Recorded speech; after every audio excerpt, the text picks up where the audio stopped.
What is up, everybody? This is your boy, Teran Rodriguez, bringing you another edition of Set Point.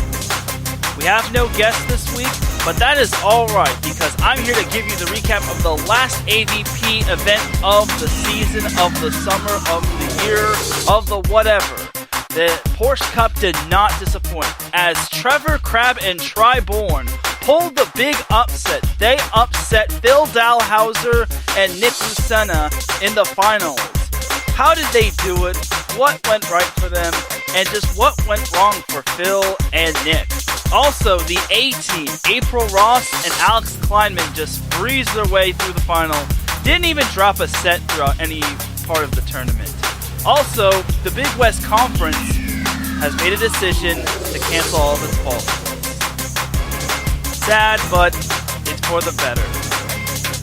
You'll be hearing my thoughts on that. Also, the Pac-12 will be preparing for its fall sports, which includes women's volleyball. You'll also hear my thoughts on that and more here on Set Point. This is Teran Rodriguez bringing you another edition of Set Point here on IE Sports Radio, your direct feed for all that is sports.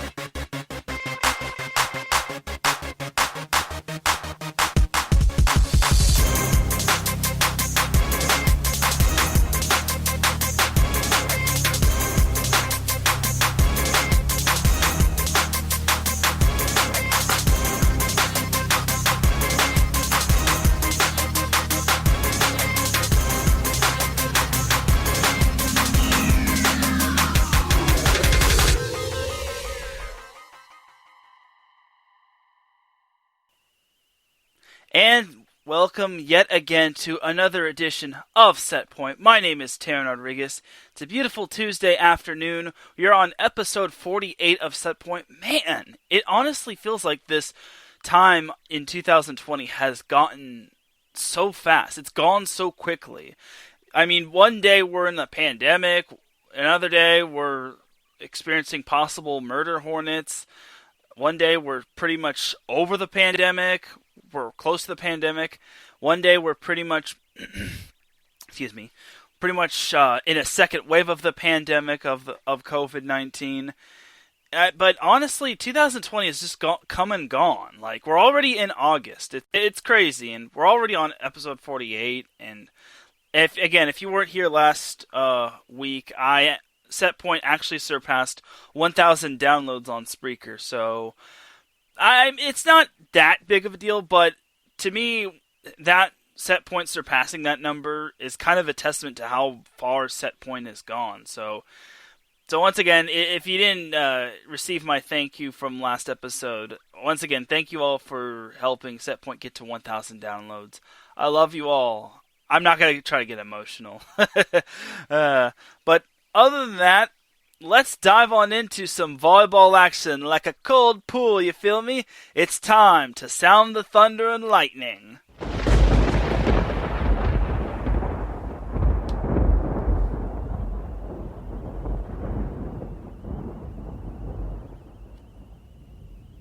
Because it is time to recap the Porsche Cup. So quick and dirty.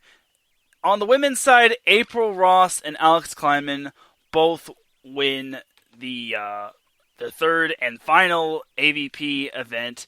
They pretty much swept everything. They didn't even drop a set throughout the Porsche Cup, and also they won the third straight tournament, and they won pretty much the Champions Cup, which is basically like they were the best team.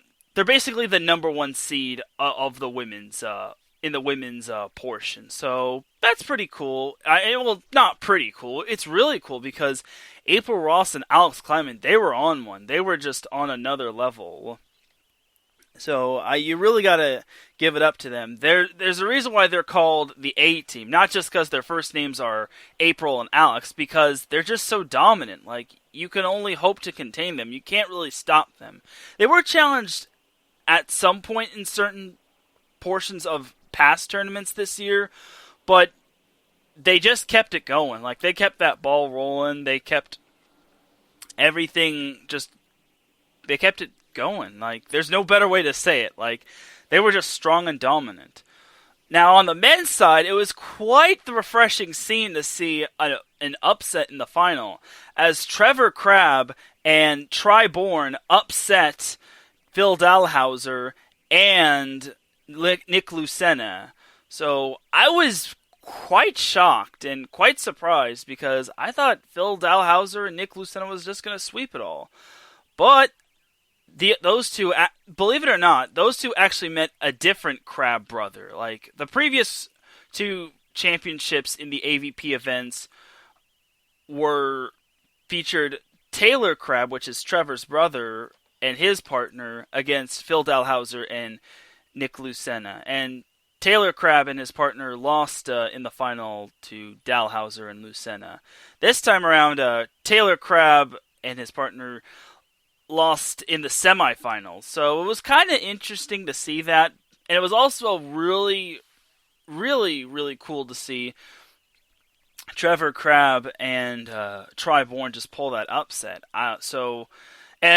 Trevor Crabb is a Long Beach State legend, so former Long Beach State player. So yeah, big ups to Trevor Crabb and Bourne on that win. So good for them. It's always cool to see like different teams like win it. I mean, I'm kind of that type. I'm kind of the type of guy who likes to see dominance, and I'm also the type of guy who likes to see a change in power. So yeah, I was speechless when I saw Trevor Crabb's upset. Trevor Crabb and Bourne's upset.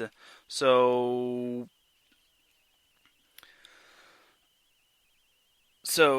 yeah, the set scores were: the first set, Trevor Crabb and Bourne won 21-17.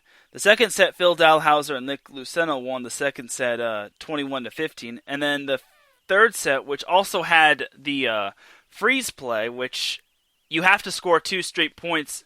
You have to score 2 straight times in order to score a point. Like, when you're at match point, you have to score 2 straight times. I think that applies for match point and not for the point system overall. I could be wrong. I think it does apply for match points and not for just set points overall. And before I continue, I gotta give a big shout out to the chat room. Davidson Crooks saying what's good, and Marcus Los Great says what up, Doe. Big shout out to you too. I appreciate you taking your time out and tuning into the volleyball action. And this is, I wouldn't say this is the season finale. It kind of is, considering this is kind of the last bit of volleyball in the 2019-2020 or 2019-2020 season. I'm still gonna try to keep set point going, but I don't know. And Marcus Los Great says, have a great show, Teran. Hey, puts great in capitalizations, and he says, I have to type up mine right now. Hey, do what you gotta do, Marcus. I definitely appreciate you. So, yeah, as for set point, like I said, this is kind of the season 1 finale. It all depends on what comes up in the next few weeks. Like, I'll still more than likely be having guests, because as I've said in the past, the T-train is still chugging along. Choo-choo, baby. And also, keep a lookout for the 50th episode special. And I still need to get the 1000 Spreaker download special as well. So, keep an eye on that. And if you have any ideas of what my 50th episode special or my 1K Spreaker downloader special should be, just let me know. Hit me up on Twitter. And my Twitter and or Instagram is in the description below. So, anyway, back to the volleyball action. Yeah, Trevor Crabb and Bourne pretty much just dominated. And looking at the stats, it was great. Trevor Crabb finished up with 12 kills. He also had 7 digs, 1 block, and he had a passing rate of 1,000, which is good. Bourne had 23 kills, along with 7 digs, 2 blocks. His passing rating was a 970, which isn't bad, but passing is always key when it comes to volleyball. And in terms of hitting percentage, Trevor hit 391 and Try hit 395, which is kind of good actually, considering Trevor took a lot of swings. He half of his attempts were actually kills, and he only had 3 errors, so that's pretty good as well. And then Bourne was just ripping it. He had 43 attempts and he had 6 errors. So that's pretty decent as well. Phil Dalhausser had 15 kills, 4 errors, 22 attempts, and a hitting percentage of 500. And then Nick Lucena had 22 kills, 45 attempts, and 9 hitting errors for only a hitting percentage of 289, which is kind of underwhelming, but it's whatever. Like, you gotta do what you gotta do in order to win. Nick Lucena did have 14 digs, which led all players in that final, and Phil Dalhausser had 4 digs. Phil Dalhausser had 5 blocks, and I think whatever this CBLK means, I think that might be combined blocks. Not entirely sure, but I'm not gonna try to guess. But his 5 blocks by himself were pretty impressive, and he had a passing percentage of 1,000, so that's pretty good. Neither of them had aces. Neither team had aces, which is surprising. So, yeah, I wanted to see some service aces. But other than that, that's pretty much the match right there. The first set was really what caught my attention. I was watching this match, and it's like, ooh, okay. It's like, I see you, Trevor Crabb and Bourne. I think it kind of got everyone glued to their screens, and it's like, really? Trevor Crabb took a set off of Phil Dalhausser? Because Phil Dalhausser and Nick Lucena were pretty much just ripping all their opponents, and pretty much just dominating, just like April Ross and Alex Kleinman were on the women's side. So to lose that first set really caught everyone off guard and by surprise. Second set was a lot better because Dalhausser and Lucena were thinking, oh, we can't lose this set. I mean, we're not going to go out like this. Obviously, Dalhausser and Lucena had the Champions Cup locked up, but they wanted to achieve the Triple Crown. They wanted to win 3 tournaments, so they took the second set 21-15, and then the third set, it was back and forth action in the third set, and then Trevor Crabb and Bourne finally got that burst that they needed in order to give themselves the lead for good and to not allow Dalhausser and Lucena to rally back. So Trevor Crabb and Bourne took the third set 15-12. For those that don't know, when it comes to beach volleyball, the target score is 21, but you have to win by 2, so you can't win 21-20. You have to win 22-20 or stuff like that. And then in the third set, it's 15-12, and then when it comes to match points, you have to score twice in a row. You can't score once. So 2 successful points by you equals you 1 big point. So whether it's by blocking, whether it's by getting a kill, or anything like that, you basically have to score twice in order to get 1 point. It's kind of... I kind of can't... It's kind of like a deuce game in tennis, where you have to score twice and then in order to win the match. Or, yeah, it's basically like 40-40 in tennis. It's basically a deuce. So that's what it's called. Yeah, that's what freeze play is called, or freeze frame, or whatever it's called. So that kind of came into play in some of the matches. So in some of the matches this tournament. So it also kind of came into play, but not too much, because Trevor Crabb and Bourne had their first match point, and they didn't like take it. They did take advantage of it, and they didn't disappoint, and they eventually pulled the upset. So I still couldn't believe it. Like, I couldn't believe it. I was just quite impressed with how those two pulled the upset. So good on them.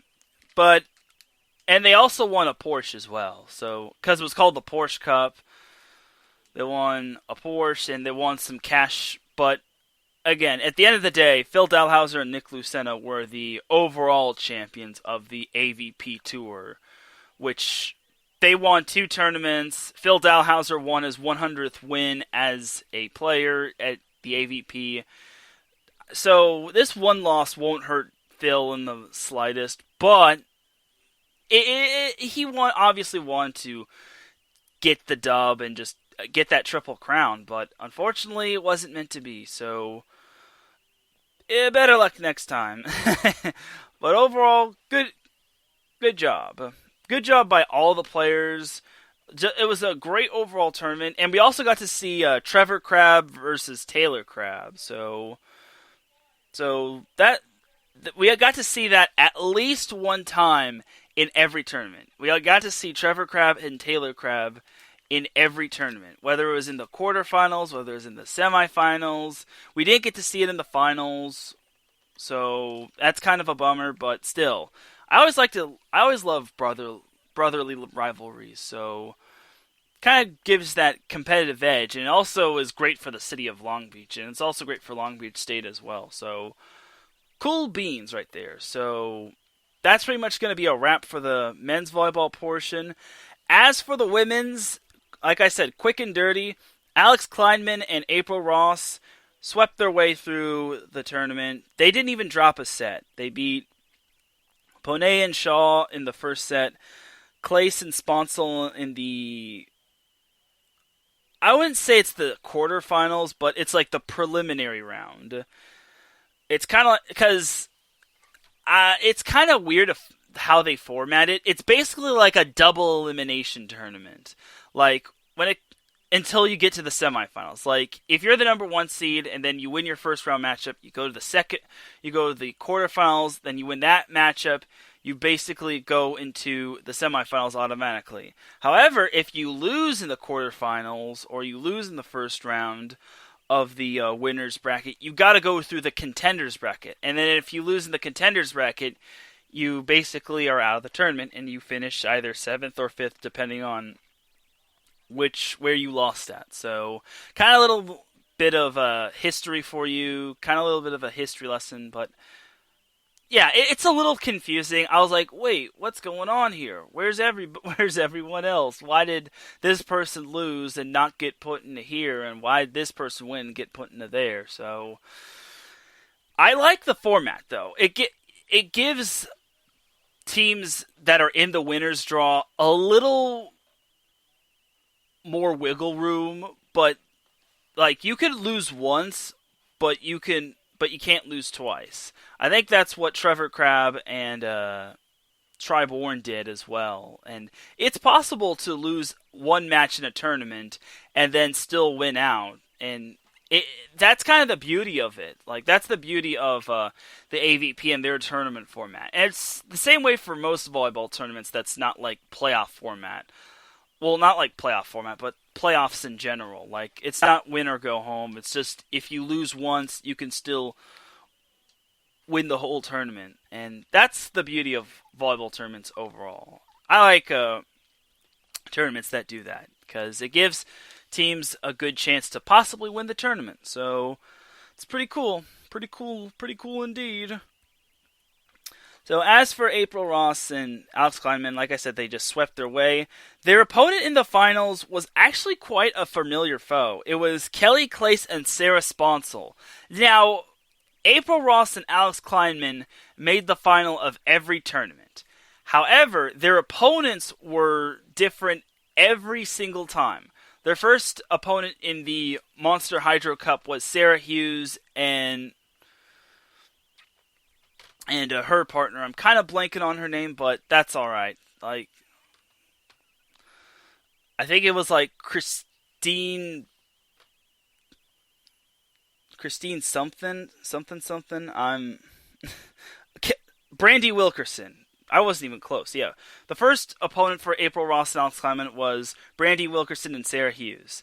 The second opponent in the Wilson Cup for April Ross and Alex Kleinman in the finals of the Wilson Cup was Sarah Pavin and Melissa Jimena Paredes. And the third opponent in the finals of the Porsche Cup was Sarah Sponsel and Kelly Clace. The former USC and the former USC Trojan and the former UCLA Bruin. And I pretty much kept saying that on Twitter. If anyone who thinks that Trojans and Bruins can't get along or they can't work together, well, you're wrong. Sorry to say. But mad props to Kelly Clace and Sarah Sponsel. Those two were actually the 4 seed overall of the tournament. They actually had to win their way through the contenders bracket, and they also pulled the upset against Sarah Hughes and Brandy Wilkerson in the contenders bracket as well. And then Clace and Sponsel also upset Pavin and Humana Paredes. So good for them, honestly, and it's good to see them actually surfacing. But the bummer of them not winning the Porsche Cup tournament was that they didn't place 3rd overall. Unfortunately, they didn't with them finishing 2nd in the Porsche Cup. They finish outside of the top 3, meaning they don't take home any cash prizes or anything like that. So it's quite the bummer. It's quite the bummer that that happened to them, but it happens. They tried. They tried. They gave it a good try, but what else can we say? Bye-bye. So as for 2nd place, it was Sarah Pavin and Melissa Humana Paredes, which finished 3rd in the first tournament, being the Monster Hydro Cup, 2nd in the Wilson Cup, and then 3rd in the Porsche Cup. So they were pretty much consistent in making the top 3 and making the semifinals. The problem was that they just couldn't win that tournament. But then again, no team can take down April Ross. Like, to make it to the semifinals is quite amazing, especially if you have to go through the contenders bracket. Because the contenders bracket actually goes through till Sunday, which is the final day. Goes early Sunday, and then the semifinals begins later on Sunday. I think at like 10-ish a.m., and then the final is slated for 1 p.m. So, or I think it's a 10-ish or 11-ish. I think the men's is at 10. So it all depends on the timing of everything. So unfortunately, Kelly Clace and Sarah Sponsel just finished the Champions Cup rankings outside of the top 3. So it's a bummer. It is a bummer for them, but the sun will come up tomorrow. They'll have their time will shine. Their time will come. I hope they do continue to stay partnered, because it'd be cool to see a Trojan and a Bruin actually winning the whole thing. It has happened. Like, Sarah Sponsel has partnered with former Trojans in the past. Like, she partnered with Therese Cannon one time, and she was a former USC Trojan as well. She actually played as a graduate player. I think she was like a redshirt senior, was it? Redshirt graduate senior, I want to say. Just, yeah, yes. So, overall, I see a bright future for Kelly Clace and Sarah Sponsel should they stay together, but eventually, not a whole lot is going to take down Alex Kleiman and April Ross. So, now let's go over the top 12, the final top 12 of the Champions Cup. So, we're going to go 12 through 9. 12 through 9. So number 12 was Hildreth and Schermerhorn, who finished 11th place. And then number 11 was Spyler and Mewworth, who also finished 11th place. Number 10, which went down 2 spots, was Quiggle and Wheeler. I know Wheeler is Allie Wheeler because she used to be a former USC Trojan. They finished 11th place in the first tournament, 7th place in the second tournament, and then 3rd place in the 11th tournament. 9th place was Cannon and Reeves. That Cannon is actually Therese Cannon, and then Kelly Reeves. So that was pretty cool. Glad they made it to number 9, but they still went down 1 spot. So they went down 1 spot. So anyway, 8 through 5. Number 8 was Pone and Sean, which Pone and Shaw, which finished 9th in the first tournament, 11th in the second tournament, and 5th in the third tournament. So that was pretty cool. And then third place was Chrissy Jones and Tracy Callahan. After finishing 5th in the first tournament, they finished 7th in the next two tournaments. It's not bad, honestly. Like, the fact that they had to go through the qualifiers in the first tournament to get to fifth place. That was quite amazing. And Chrissy Jones is a former player of last week's guest, Dave Huber, who is the head coach for Los Alamitos' girls volleyball team. So if you haven't checked out that interview, I definitely would recommend it. Dave's a really cool guy. So there's that. And then number 6 was Lauren Fendrick and Day. So they actually went down a spot. They finished 7th in the first tournament, 3rd in the second tournament, and 7th in the final tournament. So just going to try to breeze through these as fast as I can. And then number 5 was Kolonsky and Stockman. They finished 5th in the first tournament, 5th in the second tournament, and then 3rd in the last tournament. So they pretty much finished strong in the final tournament. So now 4 through 1, as I said, was Clace and Sponsel. They finished 3rd in the first tournament, 5th in the second tournament, 2nd in the final tournament. The third place in the Champions Cup was Hughes and Wilkerson. They finished 2nd in the first tournament, 3rd in the second tournament, and 5th in the third tournament. Then second place was Pavin and Jimena Paredes, who finished 3rd in the first tournament, 2nd in the second tournament, and 3rd in the third tournament. And then the number 1 duo of the Champions Cup of the AVP is Alex Kleinman and April Ross, which finished 1st in all 3 tournaments. So big ups to them, congratulations to them, and big shout out to April Ross. Like, she actually went to my high school. She is a proud Newport Harbor alumnus, and she's also a former USC Trojan. So hopefully we do get to see her do her thing in the Olympics. I really do want to see her win a gold medal.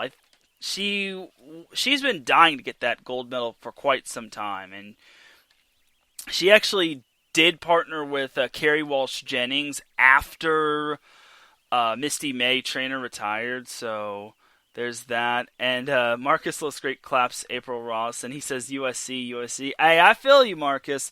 USC all the way. So yeah, big ups to April Ross, and I have seen her. I haven't properly met her, but I have seen her a while. She's a really nice person, really down-to-earth person, so good on April Ross. So now for the men's side, we're just going to breeze through these. 12 through 9, Ratledge and Del Sol. They finished 7th in the first tournament, 11th in the second and third tournament. 11 was Loomis and Partain, which finished 11th in the first tournament, 7th in the second tournament, and 11th in the third tournament. 10 was Lee and Pretty, who finished 9th in the first tournament, 11th in the second tournament, and 9th in the third tournament. And then number 9 was Field and Baumgren, who finished 11th in the first tournament, 9th in the second and third tournament. So that's the top. That's 12 through 9. 8 through 5, first at number 8 was Evans and Santos, which finished 7th in the first tournament, 11th in the second tournament, and 7th in the third tournament. Number 7 was Allen and Slick, which finished 7th in the first tournament, 9th in the second tournament, and 5th in the third tournament. 6 was Case Beer and Hayden. They finished 5th in the first and second tournament, and then they finished 7th in the third tournament. I like that name, Case Beer. Case Beer. Oh no. Larry B says, "Fight on." Hey, good to have you in the chat room. Case Beer. I wonder if he gets any beer sponsors. Anyway, and rounding up 5 through 8 is number 5, Brunner and Patterson, who finished 5th in the first tournament, third in the second tournament, and fifth in the final tournament. So 4 through 1, number 4 is Budinger and Schalk. They finished third in the first tournament, fifth in the second tournament, and third in the final tournament. Number 3 was Bourne and Trevor Crabb, who finished third in the first tournament, third in the second tournament, and first in the final tournament. So despite winning the Porsche Cup, they only finished third in the Champions Cup, which is sad, but at least they got a tournament championship. Like, it's kind of tough to do that, if you know what I mean. Anyway, number 2 was Gibb and Taylor Crabb. They finished second in the first and second tournament, and then in the third tournament they finished third. And then rounding up the number 1 AVP duo on the men's side is Phil Dalhausser and Nick Lucena, who finished first in the first and second tournament, and then they finished second in the final tournament of the AVP. So that's pretty much your Champions Cup. Sorry if I had to breeze through that, but hey, it happens. You know what I mean? Jelly bean. So that's pretty much that's the AVP right there. So my thoughts on the AVP, despite it not having any fans, and despite me not being able to go to this event, I still have yet to go to an AVP event. I hate to bring that up, but I have not been to an AVP event. I need to change that. I promise you. It will change. If next year it comes back to Long Beach, I'm for sure going. When this pandemic clears, I will go to that AVP event. I will go to any of those events. Nothing will stop me. I promise y'all. And I'll bring you updates on the Set Point Twitter account. You feel me? But overall, when it came to... Let me take a deep breath. Overall, when it came to the AVP this year, I really liked it. Obviously, it was one-sided for the most part on the women's side. And for the men's side, it was also pretty one-sided. But at the end in the Porsche Cup, it was great to see that one pair rise to the occasion and knock off the top dog. It's always great to see an underdog story when it comes to the championship. And sometimes it works both ways. Sometimes it's good for you if you're rooting for said person, and if you're not rooting for said person and that said person loses, then it's kind of bad, and it's sad face, and we have to play you the smallest violin when it comes to your loss. But overall, I was really impressed with how, despite this whole pandemic, the AVP was still adamant on keeping this thing going. Obviously, not having any fans was really weird, but I think it was a good change of pace. I mean, at least they got some volleyball back. Like, volleyball got some, AVP volleyball. Well, not indoor, but AVP volleyball, beach volleyball got some games going on. They got 3 tournaments. They were one of the sports that came back along with basketball, soccer, hockey, UFC, NASCAR, IndyCar, you name it. So it's good to see volleyball coming back, which it just goes to show you that the pandemic is starting to slow a little, but it is a bummer that we're not quite through the pandemic just yet. And this kind of also, and before we go to a commercial break, I actually need to wonder something. Volleyball hardly has any physical contact in it. I know the ball, everyone is touching the ball, whether it's hitting the ball, or digging the ball, or the ball going off of a certain body part, trying to keep it in play and all that. But why do people need to cancel volleyball events? Like, if there's no physical contact, as opposed to, like, football, basketball, soccer, you name it, why do they need to cancel volleyball? That's just some food for thought for me, honestly. I mean, maybe it's because... And Marcus says, right, and he says, why isn't it back? And yeah, I agree, Marcus. Like, there's kind of... I mean, they're not really, 6 feet apart when it comes to, serving and passing, but... like they're on the other side of a net. Like, I'm just wondering why volleyball needs to be canceled when it comes to some of these fall sports. Like, if they're gonna make sacrifices to volleyball, just have no fans.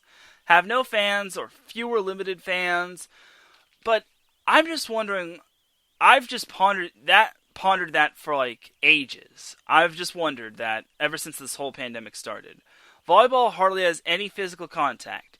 All we just need to do is just get the players checked for COVID-19, and if they're clear, they're clear. But if they don't have it, then they got quarantine.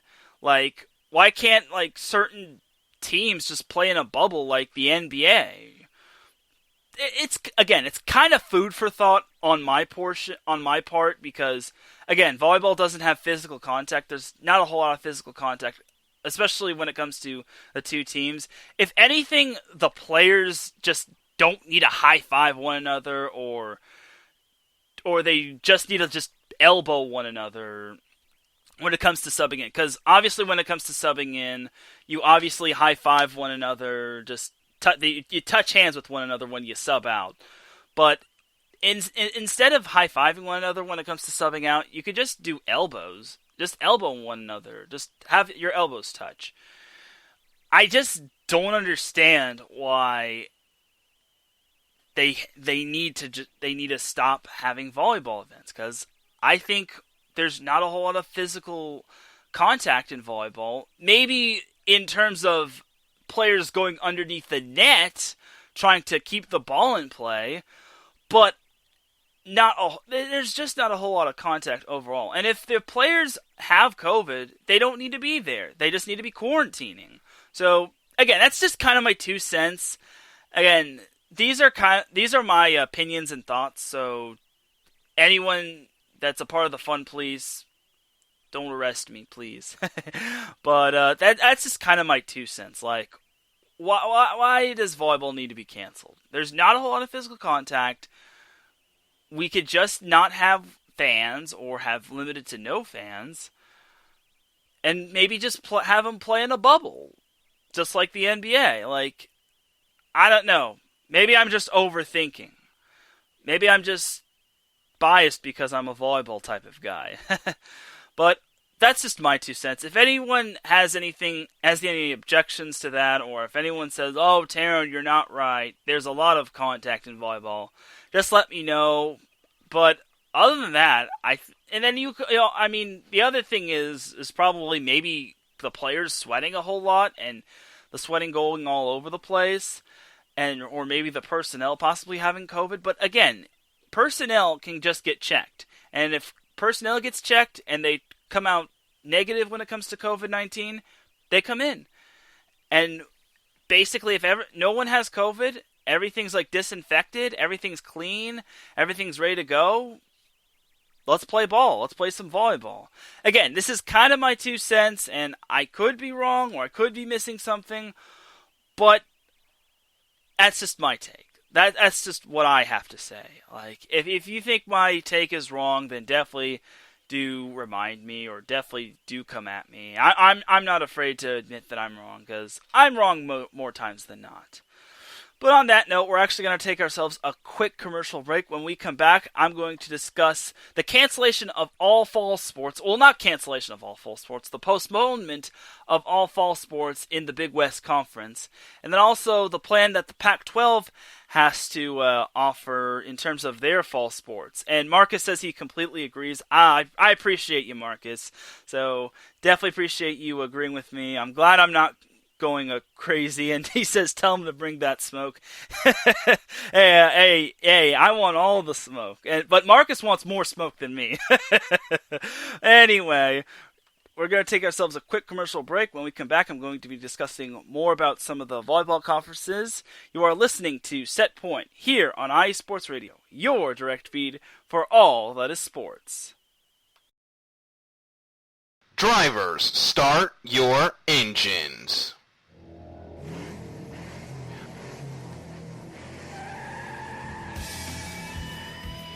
Auto racing takes many forms, from the close quarter contact of NASCAR to the high-speed, high-risk atmosphere of IndyCar.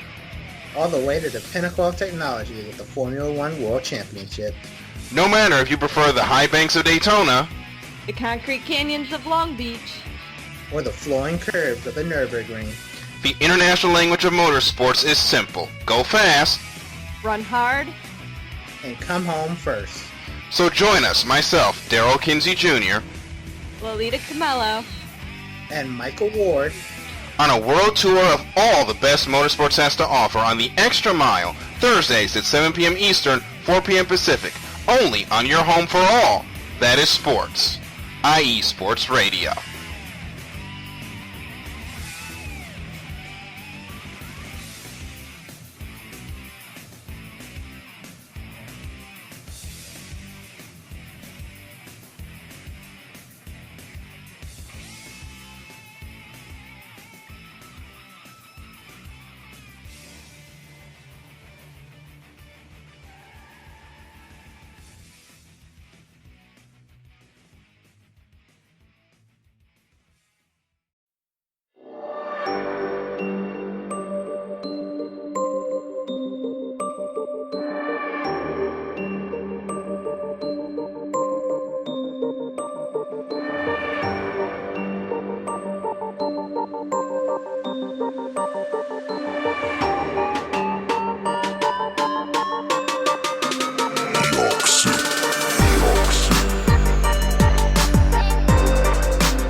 From the home plate to the nets, the end zone to the finish line, here nothing is off limits and no sport is safe.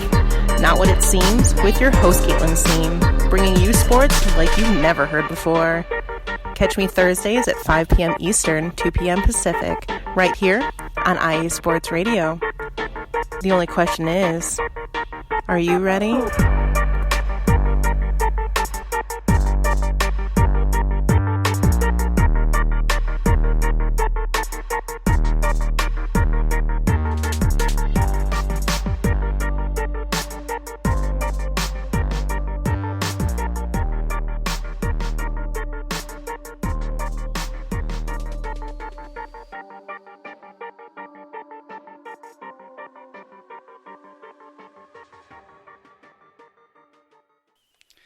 And we are back with some more set point action. Like I said, this is your boy Teran Rodriguez, and we are about to get into the second half of the show. We're not going to go too long because there's not overly too much to talk about, but I actually did want to make note of the Big West Conference canceling.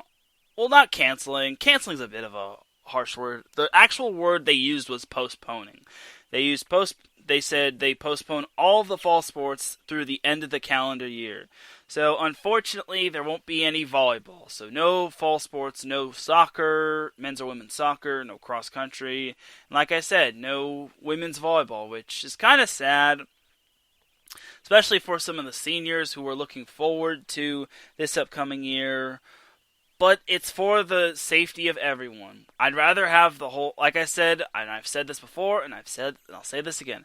I'd rather have the whole pandemic crushed, never to be heard from again, than rather have someone still have the COVID-19 and risk getting us all sick again and pretty much putting everyone in jeopardy and risk pretty much putting everyone in lockdown. So It is a bummer, honestly, and I kind of thrive off those fall sports, especially with the high school sports season in California being delayed.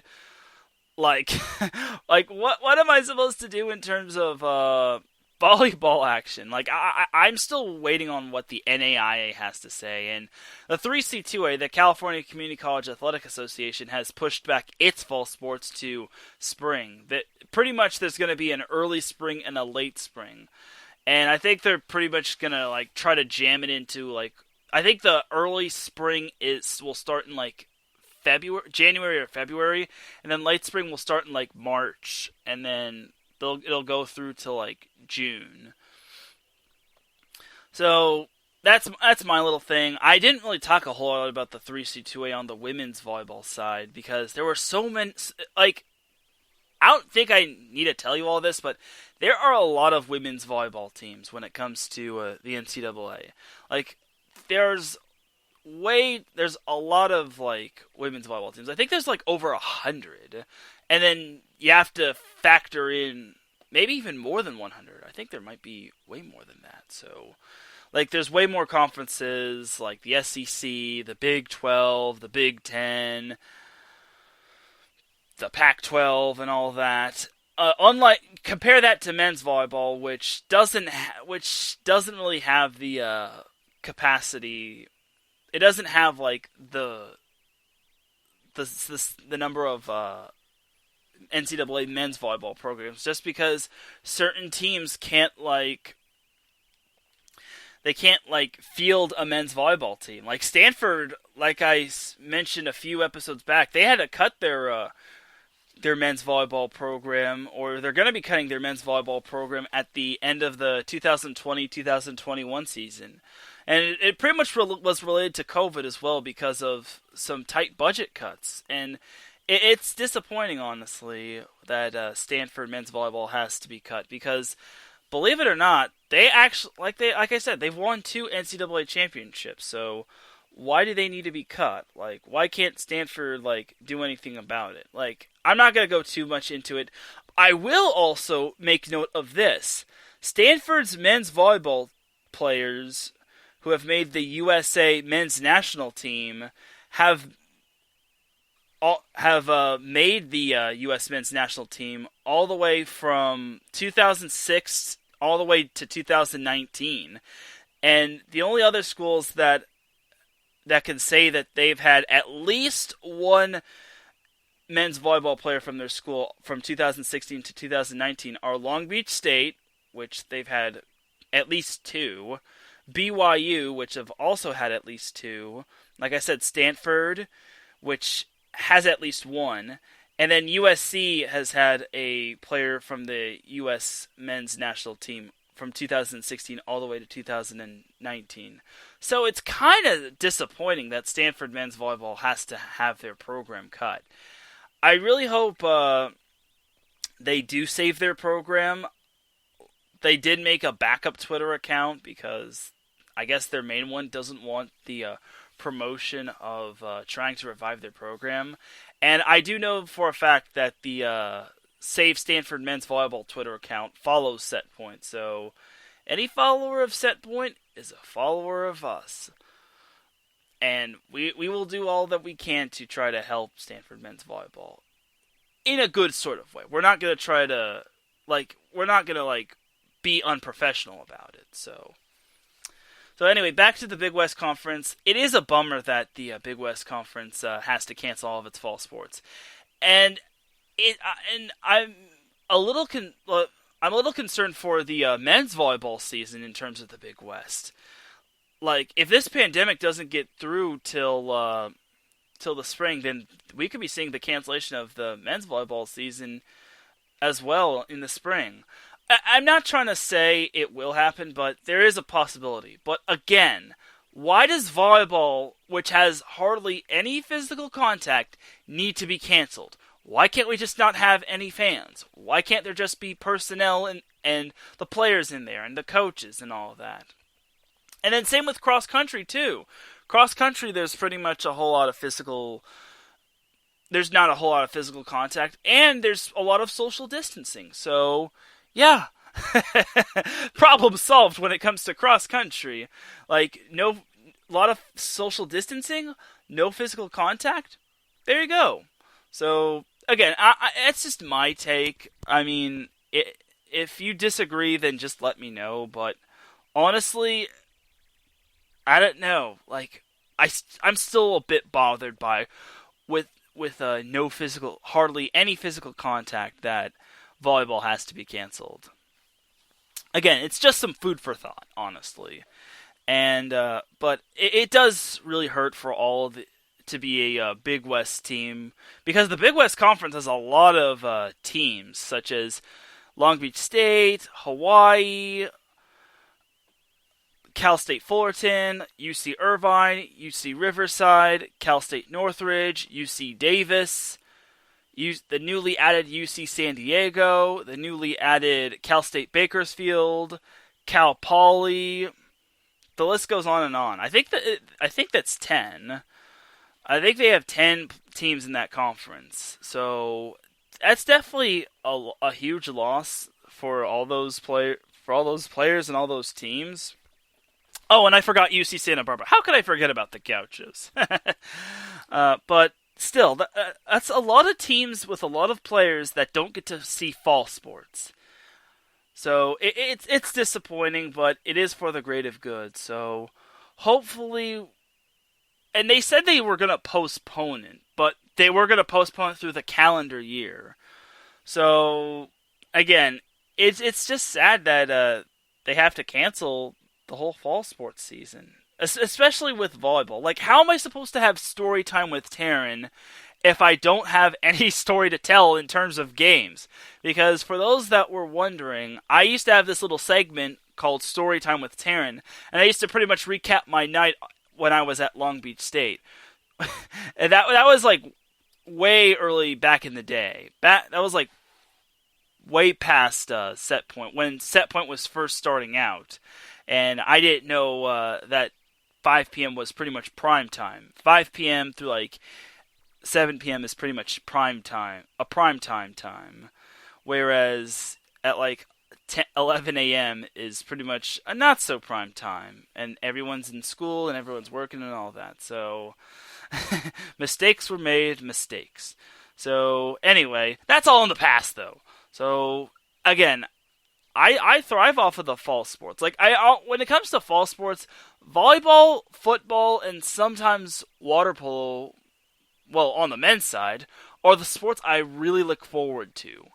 Like, and when it comes to winter sports, it's pretty much basketball for the most part.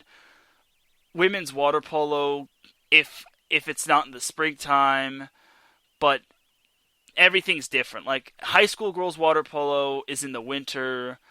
And then when it comes to collegiate water polo, that's offered in the spring.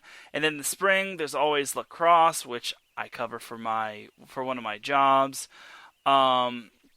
Men's volleyball, men's and boys volleyball in the spring. A little baseball here and there. And that's kind of my little spiel of sports I look forward to. And as for the fall, it really does suck that there's no Big West Conference. Like, how am I supposed to? What am I supposed to do in terms of sports now? So other than my first world problems, the Big West Conference joins the Patriot League, the Ivy League, and the Atlantic Coast Conference, or no, not the ACC. It was another conference that was in the East Coast, and that's another thing I need to touch upon. Like, the Big West is filled with like California teams and Hawaii. So it kind of makes me wonder, why did they cancel California's conference along with Hawaii, as opposed to canceling all the Eastern Conference conferences? Like, I don't think obviously California is somewhat bad when it comes to COVID-19, but it's not all that bad. Not compared to like, and forgive me, Floridians, not compared to like Florida, not compared to like the East Coast, but I think the East Coast is kind of getting better. But California still is in a little bit of a pandemic when it comes to COVID-19. So, yeah, just it's just my take on this whole thing. So again, and the Metro Atlantic Athletic Conference, that was the conference I was thinking of. I thought I said Atlantic Coast Conference, but it's the Metro Atlantic Athletic Conference, the Ivy League, the Patriot League, and the Big West Conference will all be postponing their fall sports. Again, it does suck, but what can we do? We'd rather have the whole pandemic squashed. So anyway, as for the Big West moving aside from the Big West Conference, all I can just say is stay safe to all the Big West Conference teams out there. Like, there's no better way to say it. So that's just me. So anyway, as for the Pac-12, they've actually come up with a start date for their women's volleyball team and their fall sports. Obviously, this is courtesy of the Pac-12. Men's and women's volleyball will begin their practices on August 15th, which that's 11 days from now. And then they will start competition no earlier than the weekend of September 26th. And that's good. I'm glad they have a start date planned out, and I'm glad they'll be able to support the health and safety of their athletes and coaches and all that, and they're still trying to be flexible.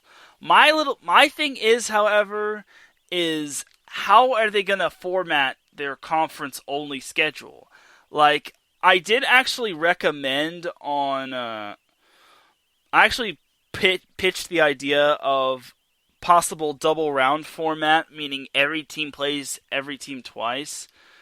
But you also have to factor in how the practice times and days, and pretty much the start of practice as well. I think if they started practice in July and then they started in like late August, maybe early September, they maybe would have had the double round format. But it was brought to my attention through NCAA volleyball scores, aka Ed Strong, who told me double round format not practical given the start date. Normal Pac-12 schedule is 20 games, too short of double round robin, and a September 26th start date is slightly later than normal. First conference game is usually early in week 5, not on weekends.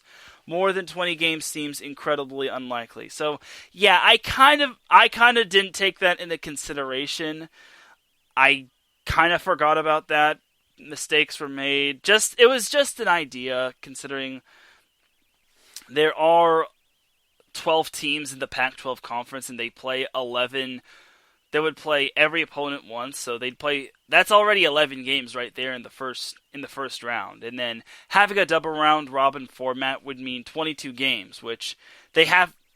If they're gonna play 20 games, then they can't do a double round robin format. So, yeah, oops. Again, mistakes were made, but it was just an idea. Like, I don't know. And this kind of makes me wonder, if they do shorten the Pac-12 play, would they shorten it to the point where they could have a Pac-12 tournament like some of these other conferences do, like 8 seed, maybe like an 8-team Pac-12 tournament to decide who automatically goes into the NCAA tournament? And if so, and then that's another thing you have to add into consideration. The NCAA tournament. How many teams will the Pac-12 be taking to the NCAA tournament? Like, that, keep in mind the Pac-12 is a Power 5 conference. The Pac-12 is a Power 5 conference along with the Atlantic Coast Conference, the Big 12 Conference, the Big 10 Conference, and the SEC. So you also have to factor in those conferences, and if they're going to be playing this year as well. I know the Big 10 has considered will be doing conference only as well as, and I think the SEC is pretty much on board to having all conference when it comes to their fall sports. We just haven't gotten word about the Atlantic Coast Conference and the Big 12. So, and then you also have to factor other conferences that have other dominant teams as well, like the West Coast Conference with University of San Diego and BYU. So that's other. You also have to factor in that as well. But I think it's mainly the Pac-12 and Big 10 that's the big concern. And the SEC always has a good team that has a deep playoff run every now and then. But I think all eyes are going to be on the Pac-12 and the Big Ten come the NCAA women's volleyball season. Whether it's they're the only teams that are playing in the NCAA women's volleyball season, or whether there are going to be a whole lot of other teams. Because remember, it could be a field of 64 still.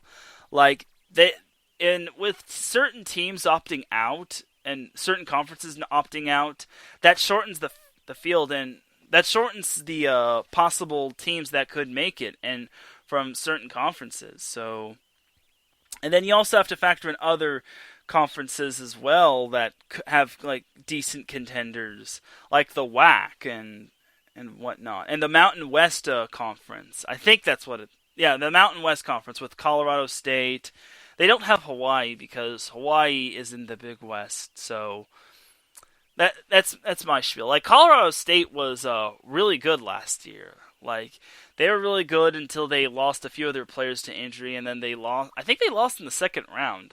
Because I had them going pretty deep in the playoffs, but that's all in the past. So again, that's just my take. However, again, we will find out as August 15th comes further and further, as well as September 26th. We will find out more answers to seeing if which conference will be opting out or which conference will be locked in and pretty much will be having a fall sports season.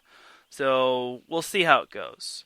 So I'm still a little puzzled on how women's volleyball has to be canceled, considering there's not a whole lot of physical contact, and there's it's kind of social distancing. Obviously, the trying to get a kill and through the block is somewhat. It's not really not following the social distancing rules, but you have to block it in order to prevent the ball from hitting the floor. So again, just test the players, and if they come clean, if they come out negative with no COVID, they could play, and then pretty much just have personnel there, and then have them play in a bubble, have them play in a place where there's not a whole lot of COVID. Maybe I don't know what's Hawaii's COVID rate. I don't think Hawaii has a whole lot of COVID cases. It certainly should not have more than California or Florida. That's for sure. Where else would volleyball want to be played? I don't know. Maybe Nebraska? I don't think their COVID rate is that high. We'll see. So, again, just some ideas on what the NCAA could do, because maybe they should follow the NBA format and just have a bubble season. Just again, I just want some NCAA volleyball, man. It really sucks that we haven't gotten any NCAA volleyball since mid-March or early March, early March, something like that. So, again, I'm just a guy who wants volleyball to come back. I'm not the head honcho of the NCAA, but I just want what's best for everyone and not what's best for XYZ or something like that. So, that's just me. So, yeah, I think that's pretty much going to do it in regards to that topic. Again, I still think volleyball shouldn't be canceled because, I'm not going to reiterate myself again, but again, it's for the best. It's for the best. We will get fall sports back, and we will get our whole world back to pretty much normal, or what could be the new normal. So that's just me, however. I'm just a believer, an unspoiled snowflake trying to wonder what will the future bring. So anyway, I think that's going to pretty much do it for Set Point this week. Hopefully we will have a guest next week. I still want to do a 1,000 1,000 downloads, Spreaker download special, because, again, I couldn't thank everyone enough for helping Setpoint get to that number. It's just quite amazing. So, again, thank you all for joining me for this week's edition of Setpoint, and thank you yet again for 1,000 downloads on Spreaker. Again, whether you downloaded because you felt sorry for me, whether you downloaded because you really like the show, whether you downloaded because you're a huge fan of iSports Radio and whatnot, I definitely appreciate it. You all are the best, and again, we haven't even crossed 50 episodes, so I'm going to try to keep this train going as long as I can. And Setpoint could be on a little hiatus. I'm still planning on bringing on guests. Like, I've already got a possible guest in the works for next week, if not in the near future.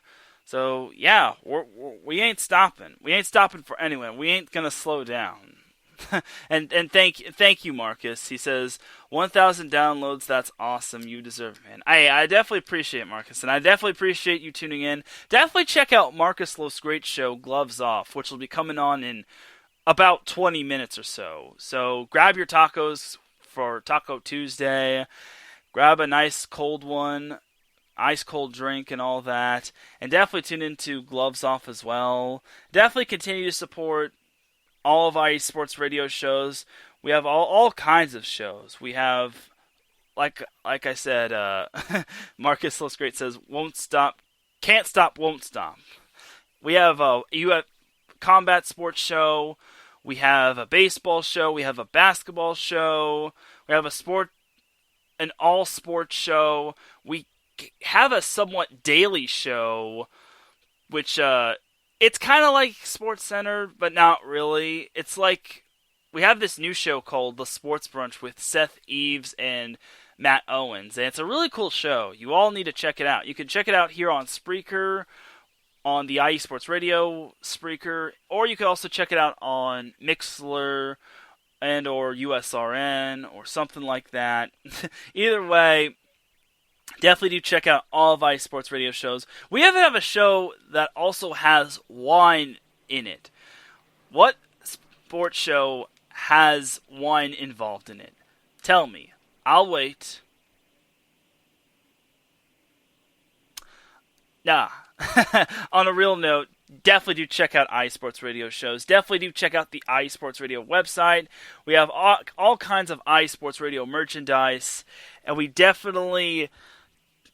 have a newsletter as well, and you can pretty much see all of our past guests, all of our future guests. And you can pretty much check out all of our shows on there as well, and interact with the iSports Radio family as well. And then also follow us on all sorts of platforms, whether it's Spreaker, Twitter, Facebook, Instagram, YouTube. Give us a like and a subscribe. And Apple Podcast, we definitely would appreciate a 5-star rating. And and just like how we definitely appreciate your support for us. And we're going to continue to grow more and more. So with all that said, it is time to drop the beat, because I am about to dip like a banana in chocolate.